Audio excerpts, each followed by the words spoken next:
Hi, I'm Kay Taylor, president of OPA, the Organization for Professional Astrology, and I'm here today with several of the astrologers who will be on our faculty in our conference in 2021, and that will be April 22nd to 27th. We're doing a virtual conference, Astrology and the Great Awakening.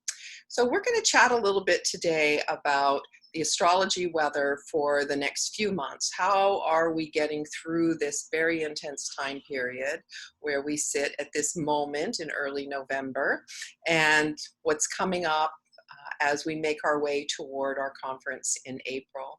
So we'll start with lovely Laura Nalbandian. and what's going on for you, Laura, when you look ahead at the astrology? What are you thinking's happening? What are you advising your people to do to get ready for this? I knew you were going to ask me first, and I was like, don't ask me first.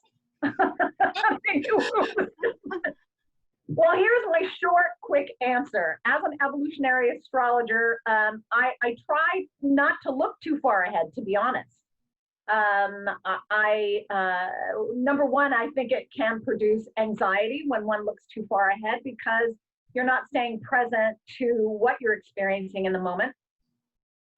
And that only leads to projection into possibilities into the future that we have no control over, and we can't know context for what's coming. So I tend to stay out of that arena and leave it to others who might be better suited to looking forward. But I would say overall, looking at the big, major transits, that what I would hope for, not project, but what I would hope for is that we would find a way, individually and collectively, to seat ourselves more into our physical presence, to seat ourselves more into our physical body, to care for ourselves, to take responsibility for our own needs and our own process, not looking to mom, dad, metaphorically or, actually looking to somebody outside of ourselves to provide our sense of safety, security, our form, or whatever it might be. So our structure, our boundaries, we need to take care of that for ourselves. And as long as we're projecting out into the world, looking for some solution to our internal anxiety, that anxiety will never be assuaged. It will never be assuaged and never be remedied by something external to ourselves.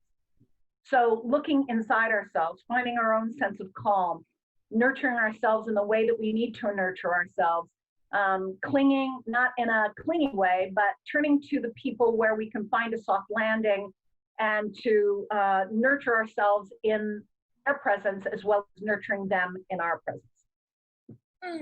Lovely. Yeah, thank you.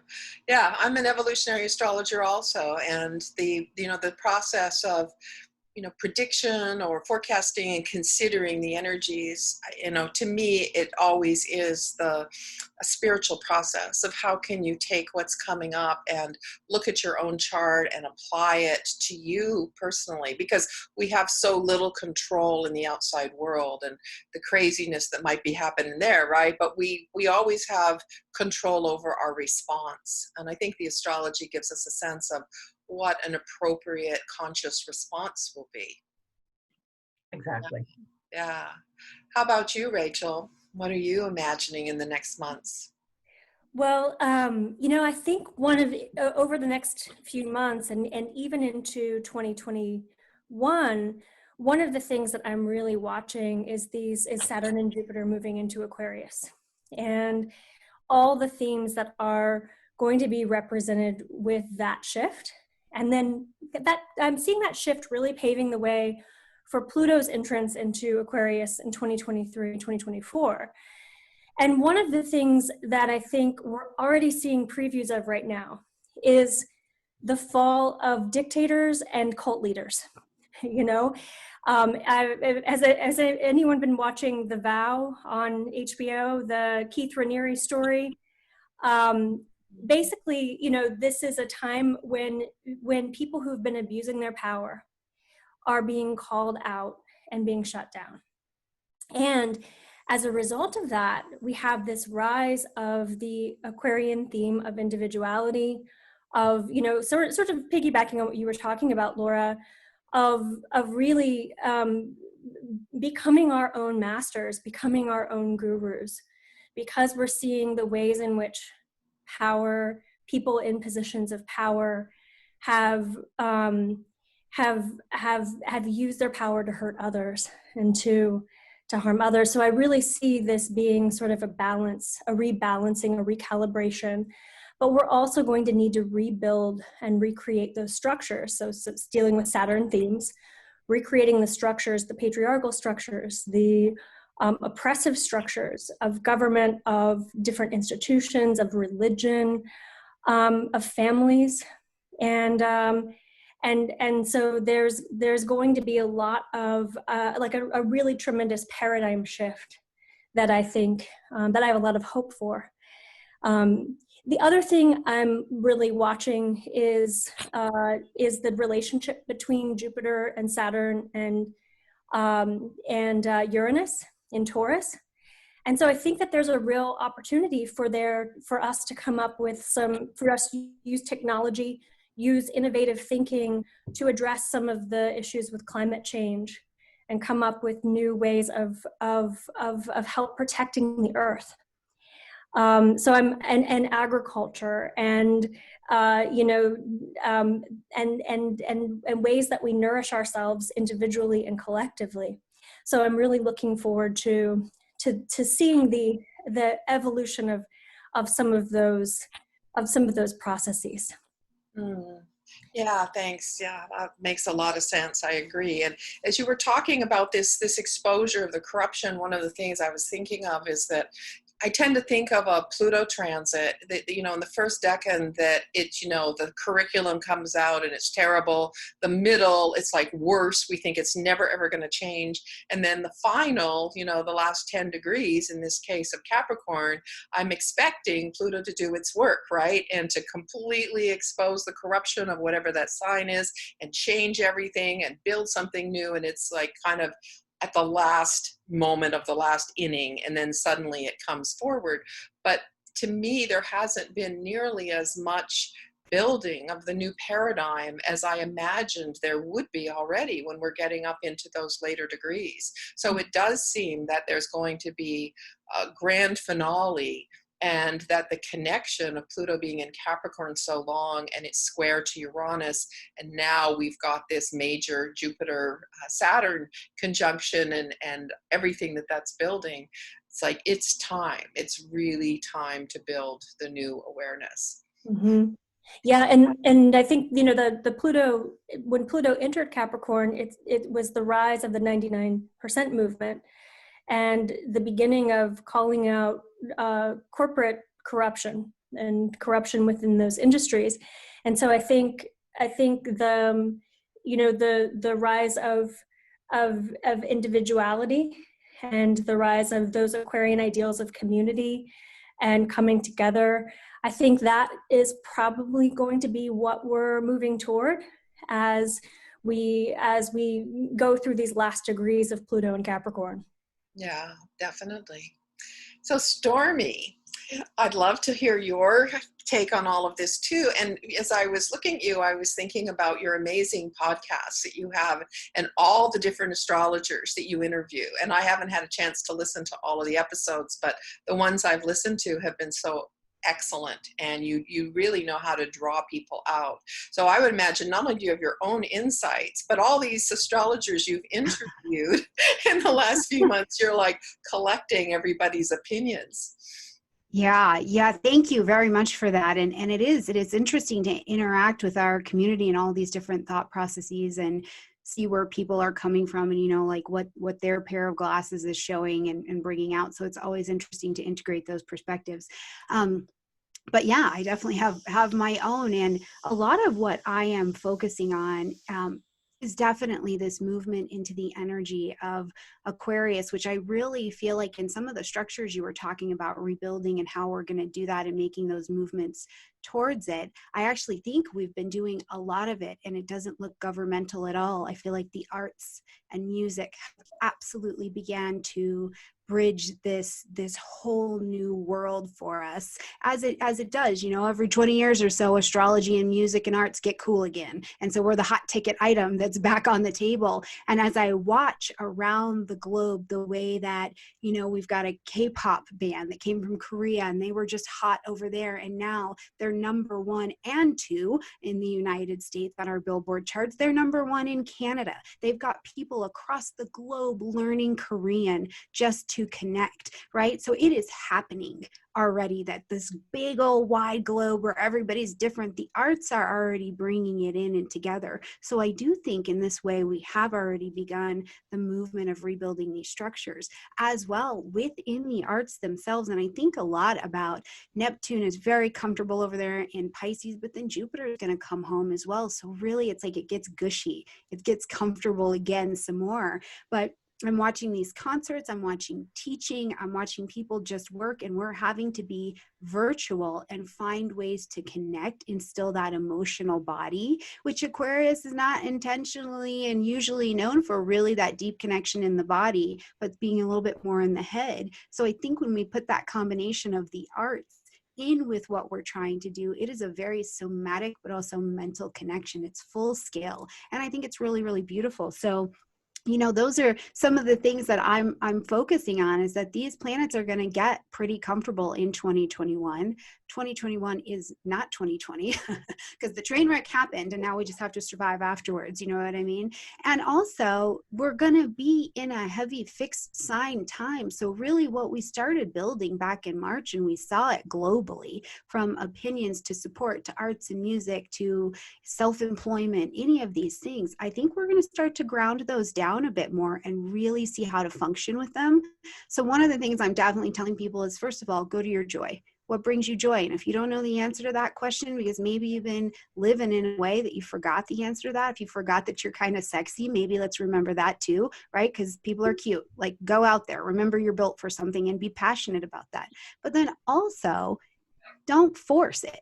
You've got to be in the box so that you can learn to adapt to what's coming around you. Saturn and Uranus are getting ready to square a whole bunch of times in 2021, and trying to force the change that you want is going to hurt a lot. But adapting it, reusing this Mars retrograde time right now to look at your strategy as to how you're getting done what you're getting done. And do you even want to do that freaking thing anyways? Do you really want to be doing this, or are you doing what somebody told you you should be doing, right? Music, art, all of these things help us dig in there and ask those questions, so we build these beautiful structures going forward. And it can be done quite joyfully and expressively. So that's a lot of the stuff that I am focusing on with people. And also, no matter who becomes president, most of the things in your life are your issue. So we should probably work on that.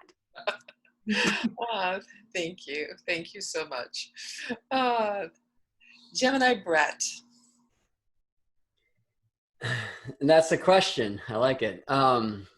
Yeah, there's so much going on. I do fear that sometimes the greatest potential wound of astrology is running away from the moment now by going so far into the future, or running into the past to try to solve now. But the present of astrology is unwrapping the presence of the present moment, right? And so one of the great gifts that helps us do this is this kind of cyclical awareness.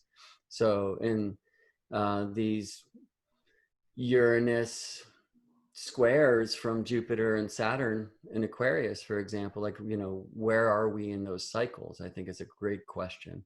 I think for me, the coming Saturn conjunction with Jupiter and Aquarius, and, you know, this idea of kind of going fully on to the air signs for those so-called great conjunctions for the rest of our lives is a very interesting thing.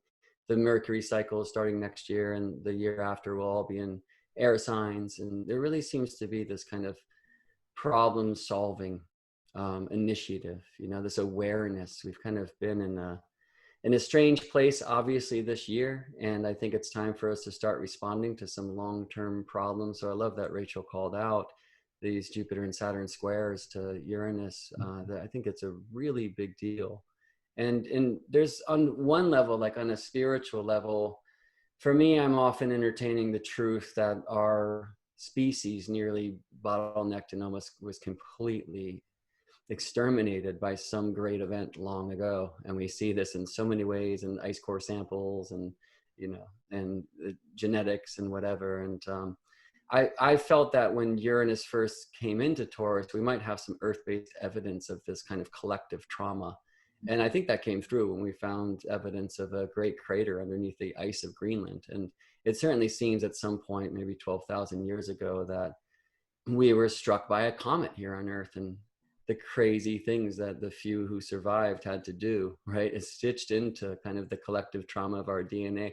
And it feels to me that some of that's arising, and that so much of the terror that we see in the world is really a result of this wound that we are afraid to see. And it feels to me that as evidence kind of shows up in that regard, we can do some really deep collective healing and some deep remembrance that hopefully will help us connect to some of the amazing technologies that the ancients were utilizing, that remnants seem to be whispered of in the pyramids and the circles of stones. And, so that's where I am kind of in my fantasy of it all. And in real time, it's like, yeah, let's tune into solving the problems of the earth.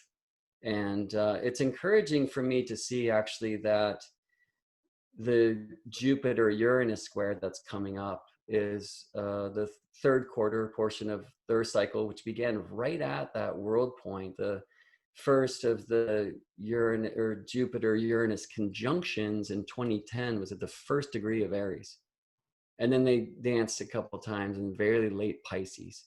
And at that time, there were some really important climate awareness conferences that happened. I was actually tuning into the maps. I'll talk about that in our next question of what we're leading at the coming retreat. But I think that it's really important to see that energy. I mean, it really feels to me like it can be huge winds and some strange weather crises that are lining up for us next year. And that's when, of course, that kind of predictive thing, like what good does it do? Right? What good did it do for this year when all the astrologers were saying something's going to go down, it's going to be huge in 2020? And now we can look back and say, oh, we were right. And does that help anything? But, how did you prepare? Did you? And were we even, as you mentioned, Kay, like, were we more psychologically and spiritually prepared for this strange year? And I think many of us really were, or at least not taken aback and so shocked by it that we could only be in our place of reaction rather than response.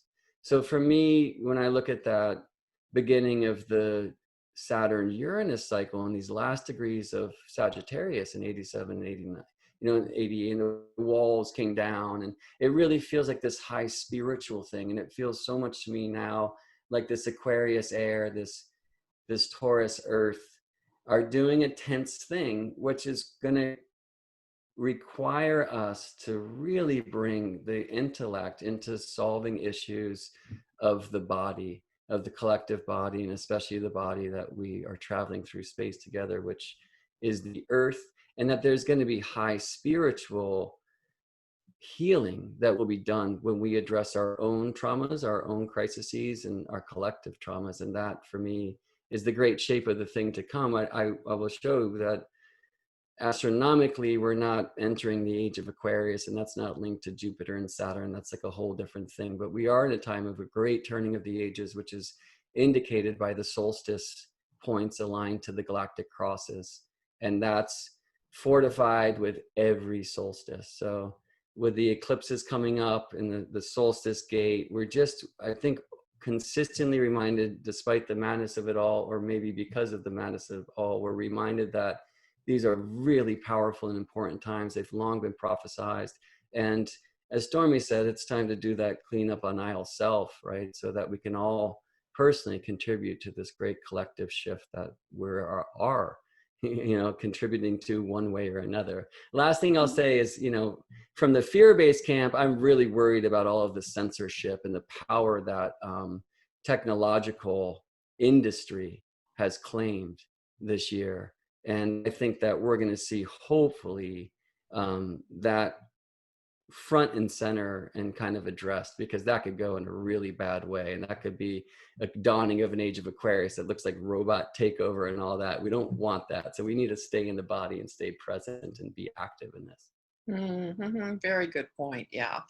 Because we get into the, Aquarius energy can be, utopia or dystopia, right? And we have a couple of talks in the conference that are specifically addressing those possibilities.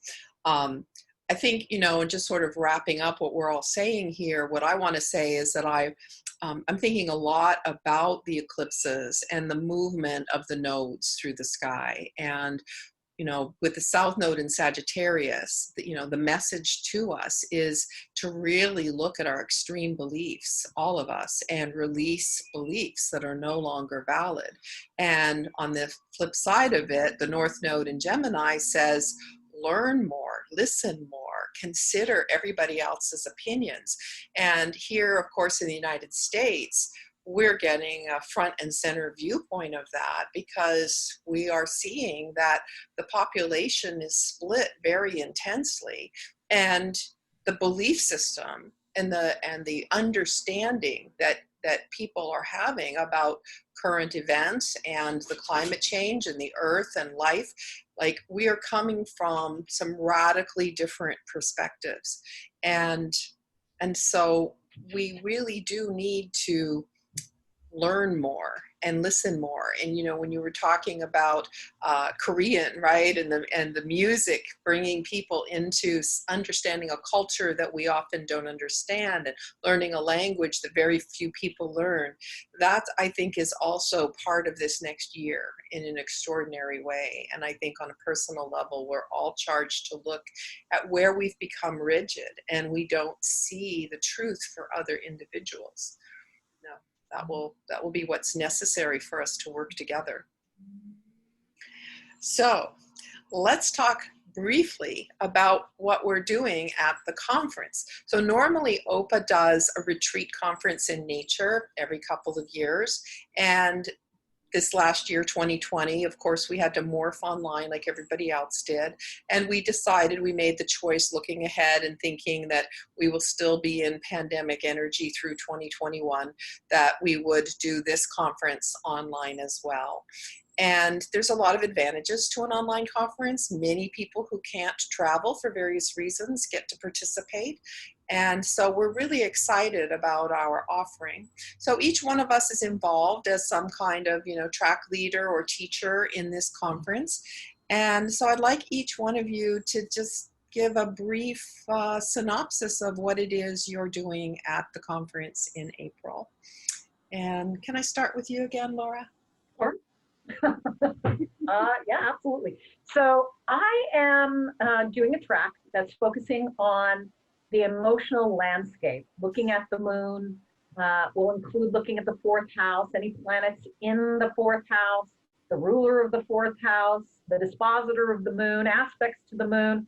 We're gonna really explore the full range of how our emotional needs developed. How do we get them met? How do we get them met constructively? How do we get them met destructively?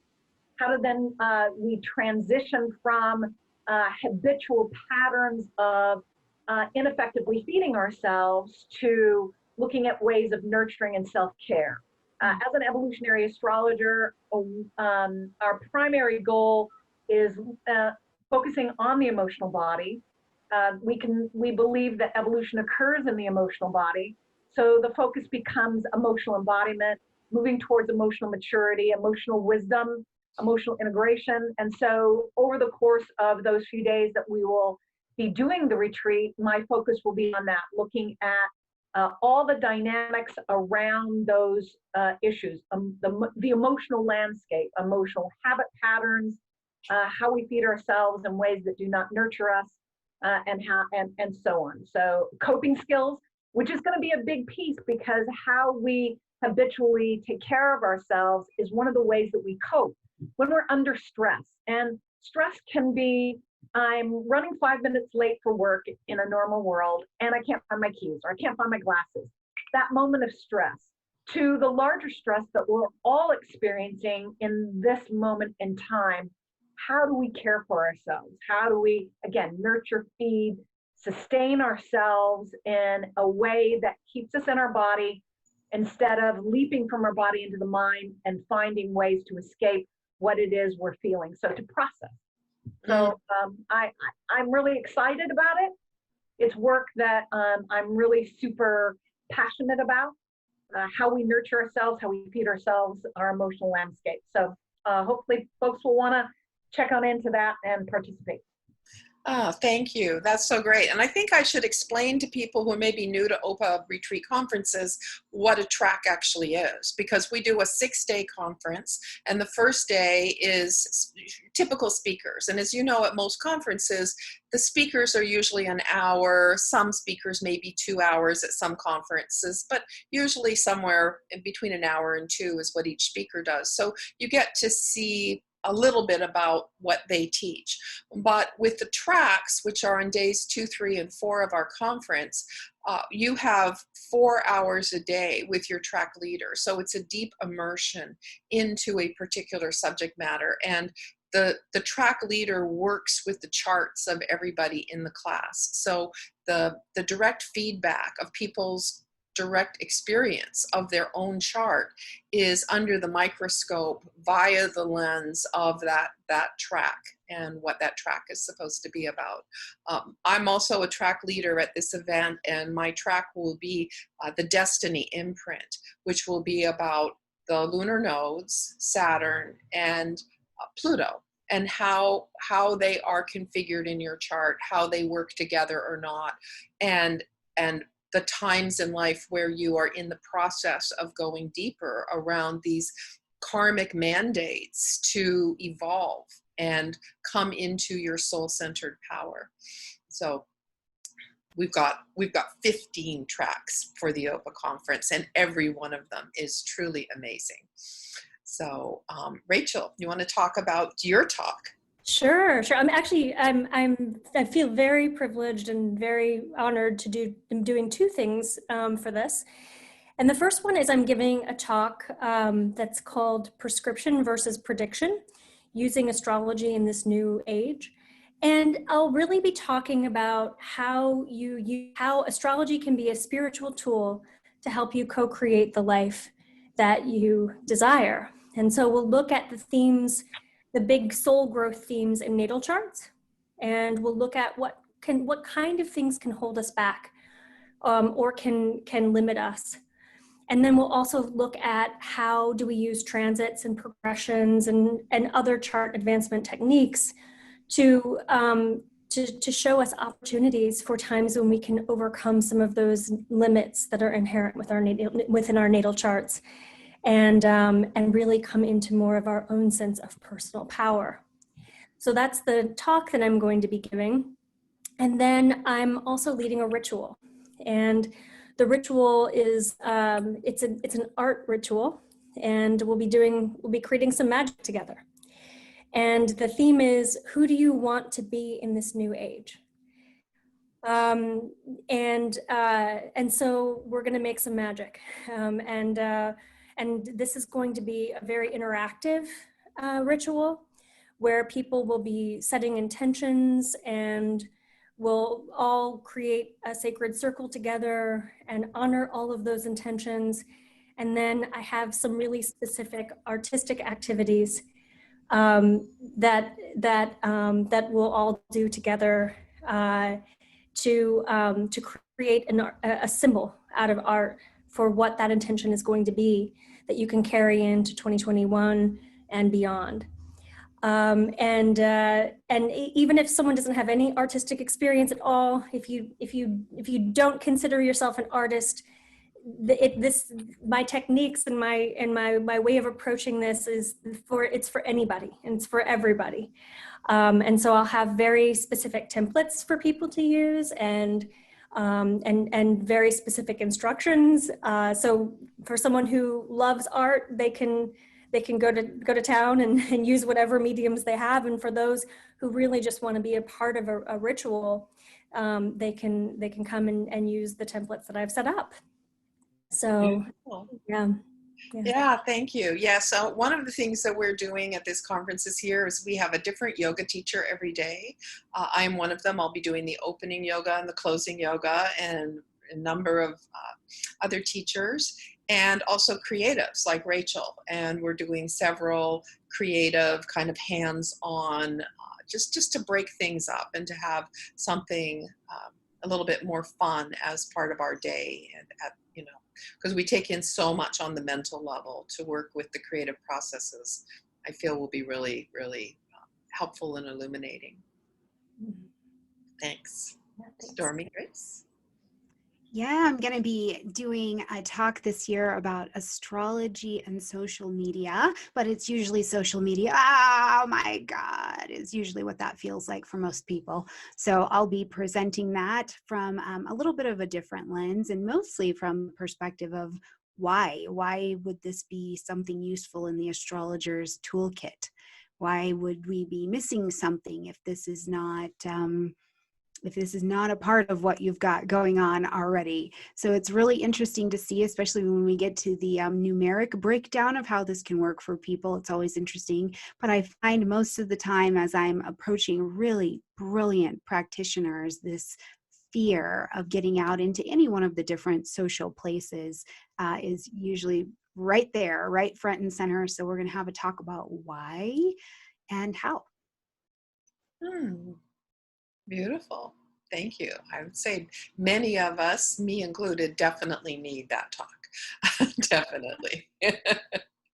I dabble in social media, but I honestly half the time have no clue what I'm doing or what I should be doing. So it's It's not scary out here, I promise. Thanks so much. And Gemini Brett, you are muted, but no. I love the kind of social media thing, right? And just the softwares, for example, can really help us learn astrology sometimes. I lived in Seattle for a long time. I'm such a sky guy, and the sky would get shut down. The cloud just eats the sky for sometimes weeks, and we go inside and learn these technologies that help me to kind of learn to see in different ways. And of course, the technology can be a curse, but can be such a helpful thing for us to spread the news and bring attention to our craft and present this material in such a way that we can more easily understand it. And so, yeah, I love that Stormy will be giving that talk, and more attention to help astrologers kind of artistically. And, I love that Rachel's doing this as well. And the yoga, right? To do this in the body. So it's not just some intellectual thing, but we can have more of a sentient and a sensual experience of what astrology is. And this is kind of what I'm, I guess, best known for, especially in OPA, where I've been teaching astrology for astronomers as part of the certification process. And my track next year is astrolocality. So we'll be looking into astrocartography, which shows us maps of where planets were rising or reaching or resting or rooting in any moment, like a birth moment. Local space astrology, which is another incredible astro mapping technique, really, that can help us find our power places on the earth. And in some senses, it's a tricky time to be presenting this information because, people are certainly not traveling like we were, and we'll be doing this conference online. And that's been the case, as we know, this last year and maybe for the year ahead. But it can really bring our consciousness, to places where parts of us really shine or really come alive. And so I love to incite the idea of traveling without moving. Like, if there's a place on the earth that's really highlighted at the time of your birth by where perhaps the sun was shining directly overhead, what if you learned the music of that land, or what if you hang some art from that place on your wall? Or I've had a lot of success cases with clients. Like one great example is a client who lives in Europe, and she's a very avant-garde artist, and where she lives, she doesn't sell, but the chart says, hey, success should be found in Hawaii. So have you considered Hawaii? She's like, you know, she's a snow queen. It's like, there's no way, right? But it's like, no, you don't move there. Move your art there. And now she's really successful selling art at a gallery on the Big Island. And so I've seen this again and again where the maps can kind of show us these amazing power places for our soul's evolution, some tense places, places where we can go address some of the more challenging parts of our charts. And, you know, traveling there is certainly an epic way to do this, but sometimes the places come to you. Sometimes they send their people to you, you know. And it's also astrolocality. One thing I love about it is it's immensely astronomical. And so I love to start from there. This is why these maps are a thing. This is why we can actually take a chart and map it on the earth. But I also love it because it's not only about that personal quest. There's a lot of mundane information that can show itself in mapping a moment in time and the space of Earth, like, you know, where we're likely to experience some of these challenges or some of these opportunities. And it's uncanny how it shows up. So one of my favorite thing about astro mapping is it's just another part of astrology where you're like, no way, right? Like again and again, it's so shocking. And I'd love to just show one example from what we were just talking about. So here's the coming Jupiter-Uranus square, which is January 17th of 2021. There's only one exact alignment from Jupiter in Aquarius squaring Uranus. And you can see it's a really charged chart, a lot of Mars and Mercury, Saturn on the scene as well. And for me, I'm always interested, just like a third quarter moon is seeded with a new moon. I'm interested in exploring, well, when was the time that those two planets came together? And they aligned actually 3 times in 2010, 2011. And their first, the Jupiter-Uranus conjunction in June 8th, 2010, at least in Richmond, California time, was here, the very first degree of Aries, which many of us treat as the first degree of the zodiac. And there's a reason why. So I can map that. This is an astrocartography map of that moment. And I'm interested to see that what the map shows us, and I'll teach everyone how to see this and how to use free softwares to find out for any moment at a time. We see that Jupiter and Uranus conjoined right above the Amazon. So in that moment, they were seen directly above the Amazon, at least Jupiter was. And the truth is, Uranus is sometimes visible with the naked eye. And this is where they were rising in Hawaii. And there's volcanic activity, right? And also here in Kiribati. And this is a really interesting atoll or collection of islands on Earth because they are really subject to climate change. I mean, their government has already purchased space in Fiji for their people to retreat to when the ocean overcomes their islands, which are all very thin. And, you know, they've lost a few of their islands in the recent years. So it's fascinating to find that at that time, Jupiter and Uranus coming together in the first degree of Aries, and we want new and initiatives, and it's important, and also retreating to join twice in the last degrees of Pisces, and we're talking about the oceans and the waters, that there was a climate change conference there in Kiribati Island, which is an intriguing place. It's the only place on Earth that's in all 4 quadrants of the earthly hemispheres. It's northern hemisphere, it's southern hemisphere, it's on either side of the date line. So anytime you turn a calendar, it happens first there on Christmas Island in Kiribati. It's an intriguing place. And so just one little example of how these maps of a moment in time can bring us to really significant places on space or in space on Earth that will show you like places where the movements that resonate with this energy that the astrological alignments suggest is most alive. Like there can be places on Earth where we really see it show up. So, I mean, sometimes it's a little worrisome. You can see where the fires might be. You can see where the earthquakes are going to happen.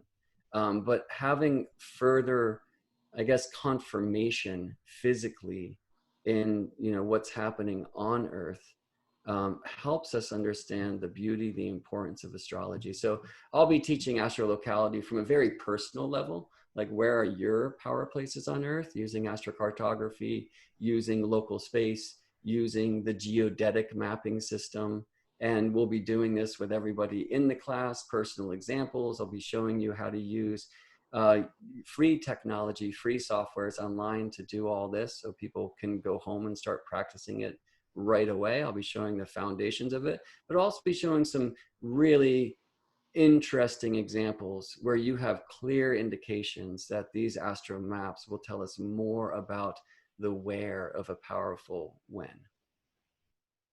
Beautiful.